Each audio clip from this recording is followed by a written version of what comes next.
Now that Kingdom Hearts has finally come to Steam, I've decided to finally try all the games.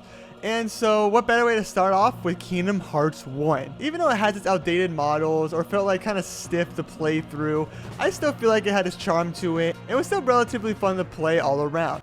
Besides the stupid Ursula fight. This fight is actually terrible. I hate it so much. I never want to do it ever again. But going back on track, the game I really wanted to talk about was the game that's next in the storyline, which is Chain of Memories.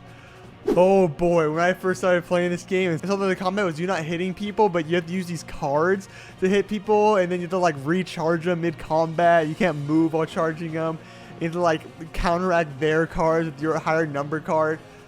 I thought this whole system already felt weird, but I was like, but you know, maybe the further you get, you'll get more really broken cards. Maybe you grow with the combat and it'll be much more fun later down the line. No. It honestly never got fun once. I kid you not, I don't think a single moment of this game, besides watching the cutscenes, to be honest, I still like the story of Kingdom Hearts. I'm enjoying it a lot. So just watching the cutscenes, you know, I guess I was having a fun time, but I guess you can't really say that just watching a cutscene. But I enjoyed the cutscenes, but there was not one single moment that I was playing this game and I was having fun. I'm telling you, just the whole world system, we have to use these cars to go through certain doors, and how it's just all like this weird, like it feels like you're about to go to a turn-based combat with how it looks right before a battle.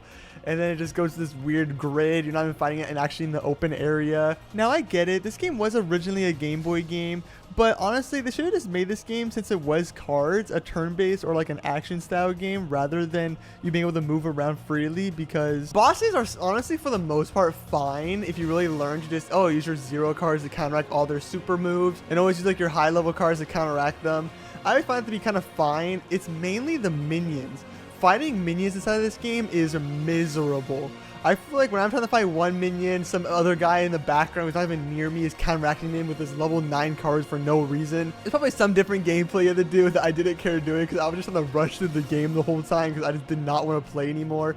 But I just kept getting my cards broken every single time I tried fighting one stupid enemy because some other enemy in the far back corner would just spam level 9 cards. It was honestly terrible. It was not fun in the slightest fighting minions. That's why toward the later ends of the world, I really just rushed through just because I did not want to do the combat anymore, and really prayed, since all you're leveling up really did was maybe give you a little more health, or you could choose to carry more cards. So I was hoping that I didn't really need levels too much by the end of the game, because I did not want to fight enemies anymore. I was over the game. But what really saved me inside of this game was Sonic Blade.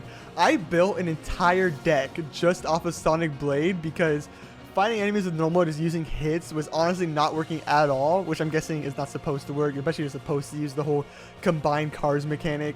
But I just made a whole deck where each 3 cards in a row would give me Sonic Blade, and I was just spamming at that. And every single boss became relatively easy after that because I was just spamming Sonic Blade, and it really helped me because bosses actually keep getting stun locked if you use it. Every single time you hit them, they just get stunned, hit in the air, and they just can't do anything about it.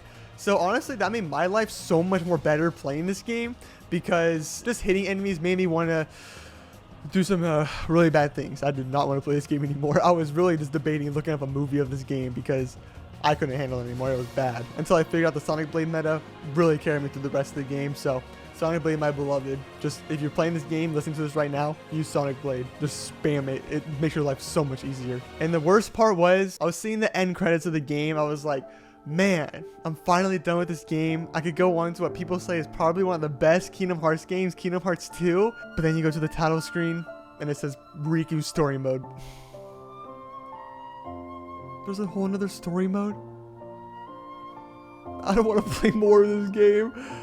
But you know what? I went through it. I did Riku story mode. Honestly, no shame about it. I was done with Sora's mode. I went beginner mode on Riku's story mode. I had to. I did not want to play this game anymore. I went beginner mode, and boy, did it make the game so much better. You don't even have to like reload your cards at all. You just press a button and you instantly get all your cards back. Made fighting already 500 times better, and still these bosses were still bad on beginner mode. I know because I was rushing through it so hard, so I was probably incredibly underleveled. These fights were still hard to me on beginner mode, so I'm so glad I didn't feel any shame in going beginner mode, because I would have honestly just like hated everything if I played standard mode. And like the main gimmick for Riku story mode, you had to like duel their cards. You had to like keep choosing high level cards. And I didn't really like that gimmick at all either. I thought it was really bad. It's not fun as well. Especially in worlds like Wonderland where they give you like only cars that are like level 1 or level 2. So it was just, you were never winning the duels because some stupid heartless generic enemy has a level 9 card on him at all times. Which makes no sense, by the way. I don't know why he has that, but you're never winning the duel against those guys in the Wonderland world. But that's kind of just how I beat the bosses mainly. I just spam the duel and then won every time. Because by the end of the game, you just get a bunch of 9 cards and 0s. So you don't have to pay attention to the number on them. You just kind of spam 9s and 0s until you win. So that's basically what my whole gameplay was. But it wasn't fun, I'll tell you that. It was just really spamming A or waiting for them to use a move and then just spam a button. And it was not good. So I gotta say, if there's any other Kingdom Hearts game that's worse than this one, then I think I'm not a Kingdom Hearts fan anymore, because after playing 2 for a little bit, it is honestly amazing. I'm having such a blast with that game, so I can't believe going from Chain of Memories to Kingdom Hearts 2. It's such a big jump in quality, and never playing Chain of Memories ever again. Just never want to experience it. So if you really want to see all the story, I recommend just looking up all the cutscenes, because every world you just revisit from Kingdom Hearts 1, and since you're losing your memories while going up the castle, you're basically just reliving the same moments again, but in a way worse fashion, because none of it's voiced. So you don't need to see any of that. Literally nothing happens. So I much recommend just watching a YouTube video of all the cutscenes and then continue on your day living a more happy life than mine, because you don't have to experience such a miserable time. But well, I just want to tell you guys that Chain of Memories is an awful game, and definitely skip it or watch all the cutscenes because you do need to know what happens in it. So thank you everybody so much for watching. If you enjoyed the video, leave a like, and if you enjoy the content, make sure to subscribe. It'll mean a lot to me if you did. So now I'm going to go back to the game that is actually peak of Kingdom Hearts 2 and just never think of Chain of Memories ever again. That game's out of the mind. Gone.